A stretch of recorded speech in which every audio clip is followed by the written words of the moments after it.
Sobat BW, dari seluruh uraian dan rangkaian informasi yang tadi sudah dijelaskan, ada beberapa isu strategis tertentu. Yang pertama, ada konflik agraria. Konflik mengenai penguasaan atas satu kawasan dan wilayah tertentu. Dan lagi-lagi, masyarakat adat selalu menjadi korban dan seolah terus-menerus dikorbankan. Ini yang terjadi. Yang kedua, ada persoalan bahwa sengketa ini seolah tak pernah bisa diselesaikan. Tak jelas betul, tak bisa atau tak mau diselesaikan. Sehingga kemudian memicu berbagai persoalan-persoalan lainnya. Dan ini sangat mengganggu masyarakat, merugikan masyarakat, dan juga stabilitas di daerah. Jika seperti ini terus-menerus, kebijakan penanganan masalah sengketa agraria, maka kita hanya akan memproduksi dan memfabrikasi kekerasan dan kekacauan. Dan yang paling menarik, dari sengketa ini muncul kekerasan. Kekerasan ini pun yang menyebabkan pelanggaran HAM terjadi.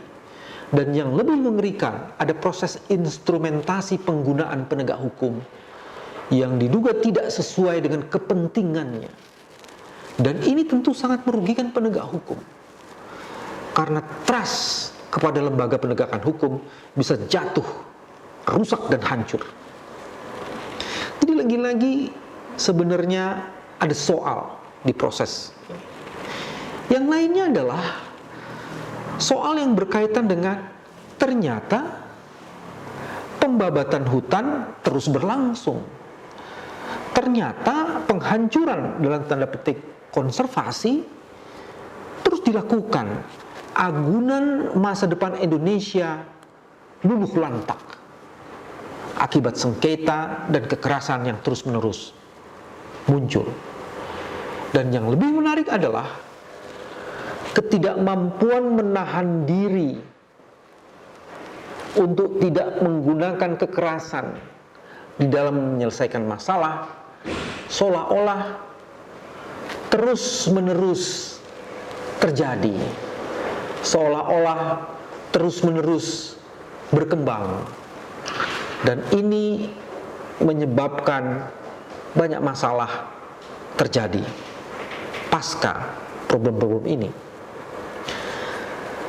Isu strategis lainnya adalah soal keterlibatan Komnas HAM.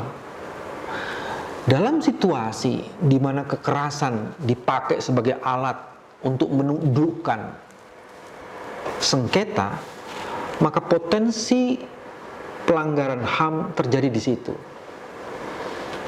Suka atau tidak suka, Komnas HAM menjadi salah satu instrumen penting.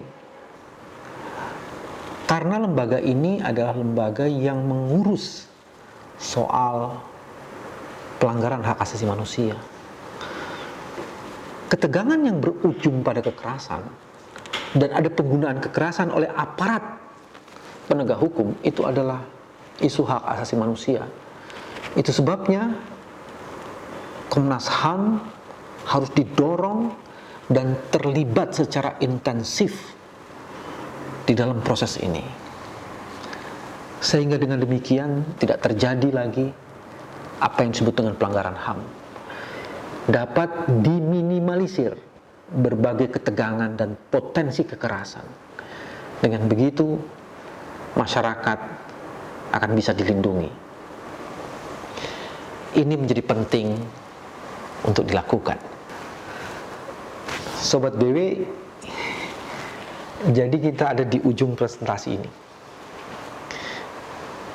Kalau dilihat seluruh uraian dan rangkaiannya,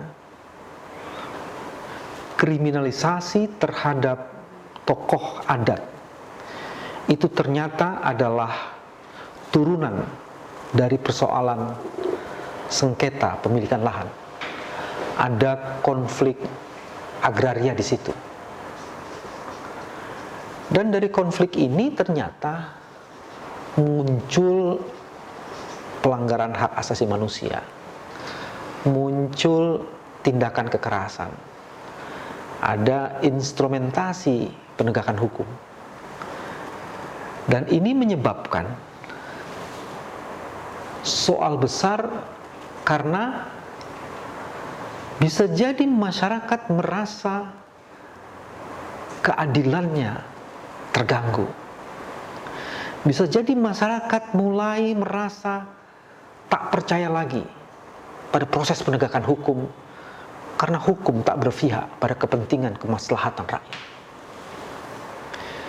Dan kalau ini diteruskan akan memicu ketegangan-ketegangan yang lain. Cilakanya kemudian kita berhenti pada persoalan kekerasan yang menimpa tokoh adat yang bernama Effendi Buhing. Problem dasar yang menjadi penyebab utama yang menyebabkan peristiwa tindak kekerasan dan kriminalisasi karena Effendi dianggap sebagai teroris itu adalah konflik sengketa lahan. Ini tak pernah kunjung diselesaikan. Nah, itu sebabnya ketika ada keterlibatan Komnas HAM, maka Komnas tak saja akan menangani persoalan kekerasan yang berujung pada pelanggaran hak asasi manusia, tapi juga menyelesaikan pokok utama masalahnya. Sengketa di mana kawasan yang dimiliki oleh masyarakat adat jauh sebelum Indonesia merdeka harusnya dilindungi dan dihormati. Karena itu adalah amanat dari konstitusi. Sampai ketemu lagi di BW Lounge selanjutnya. Saya Bambang Wijoyanto.